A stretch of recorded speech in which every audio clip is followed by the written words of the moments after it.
All right, it's Saturday, November 5th. It's already almost 1 o'clock in the afternoon, and I'm just now getting started. We had to do like a major cleanup of the shop. From all that mill work, there were metal shavings all over the place. And it's been long due, so spent a few hours doing that. The little woman helped me out, which she's wonderful for that. So here's what we got done yesterday. We got these pieces fitted in there. They're nice and snug.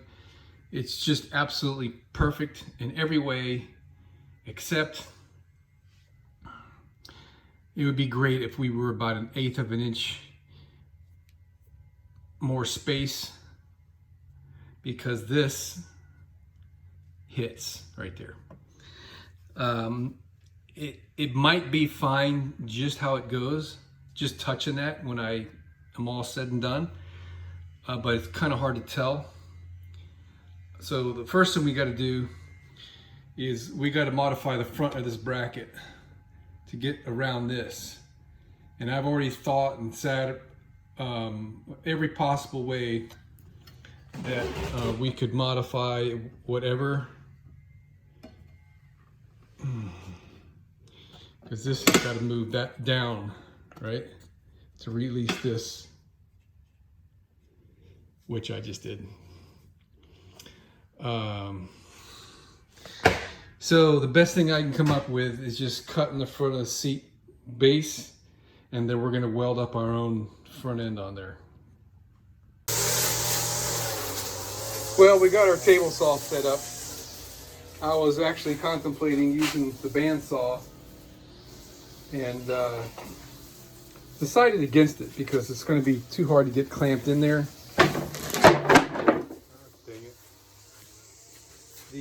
The little lever that's on the side of the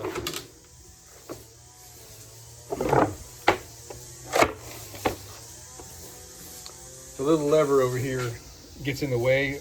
I'd have to remove it, and I don't really like cutting metal with this carborundum blade on here. It throws sparks everywhere.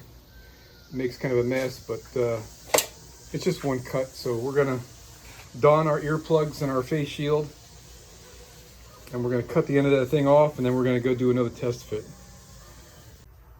Piece of cake. That took about 90 seconds, I guess. So I'm going to clean all the sharp edges up on this thing. I got some smoke coming out of the bottom down there. Might have set some wood chips on fire.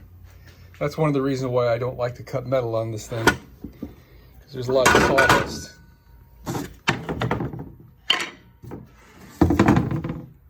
down there. So I got to keep an eye on that, make sure we don't have a problem.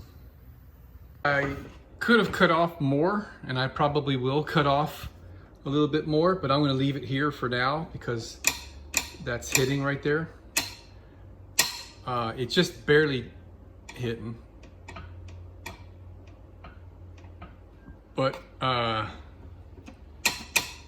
it bugs me, so I'm gonna fix that somehow, either by cutting this or maybe shorten this or bend this forward or something. Probably cutting this, but I'm gonna leave it like that for now and figure out how I'm gonna make this bracket part here work for me. And once I get that figured out and make sure this thing will still operate like it needs to, then I'll consider cutting that again. All right, so here's what we got. Don't look too close at my crappy welds. So we're clipped in the back, and this can actually pivot on that. All right, so I got these pieces of 1/16 sheet metal, and I'm gonna put them in between here to ensure we got just a tiny gap right there. And then we're going to mark where our holes go in that. Well, it's in. Jeez, it's taking me all day to do this. The last thing I've got to do is weld these pins. And I'm a little nervous about doing that because there's force on these as they're sitting in their grooves.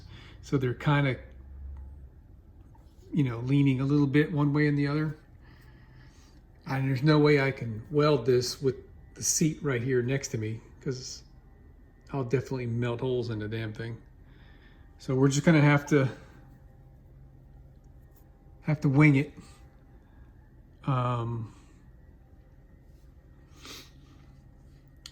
And then I think what I'll do is once I'm all certain how everything's going to go, I'm going to put a little weld on the end of these things right here. Just a couple little spots to hold it.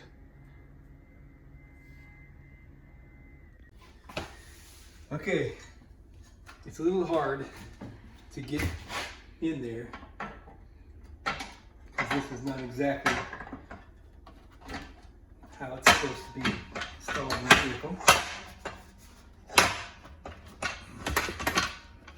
I swear I had it in there a minute ago. There it goes. Once you get that latched, then you bring this down, and that latches.